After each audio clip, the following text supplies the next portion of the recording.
Deputy CM గారు చాలా ఎఫెక్టివ్గా మీరు చూసే దిశ గత ప్రభుత్వం 5 ఏళ్ళు 884 కిలోమీటర్లు సీసీ రోడ్లు వేశారు, 239 కిలోమీటర్లు బీటీ రోడ్లు వేశారు. ఈ రోజు పల్లె పండుగ 1-2లో 4990 కిలోమీటర్ల సీసీ రోడ్లు 2495 కోట్లతో నిర్మాణం చేశారు. అది కూడా 20 నెలల్లో. అంటే వాళ్ళు చేసిన పని కంటే దగ్గర 5 ఇంతలు 6 ఇంతలు 20 నెలల్లో చేయగలిగారంటే అది ప్రభుత్వ విధానం అని చెప్పి కూడా నేను మీకు తెలియజేసుకుంటున్నా. ఇంకొక పక్కన మీరు ఆలోచిస్తే దేశ ఇప్పటికే 14,954 గోశాల నిర్మాణం చేశాం. అది కాకుండా 157 కమ్యూనిటీ పశువుల షెడ్లు నిర్మాణం చేసే పరిస్థితికి వచ్చాం. కొత్తగా మ్యాజిక్ డ్రైన్స్ తీసుకొచ్చారు. ఇది కానీ సక్సెస్ అయితే చాలా వరకు డ్రైనేజ్ సమస్య కూడా పరిష్కారం అవుతుంది.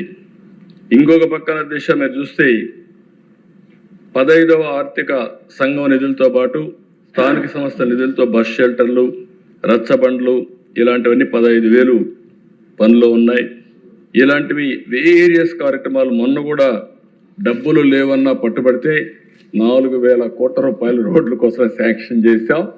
డోలీ మూతలు పోవాలి అనేది డిప్యూటీ సీఎం గారు అందరి సంకల్పం. తప్పకుండా దాన్ని కూడా తొందరలోనే సాధించే దిశగా ముందుకు పోతున్నామని కూడా నేను మీకు తెలియజేస్తున్నాను.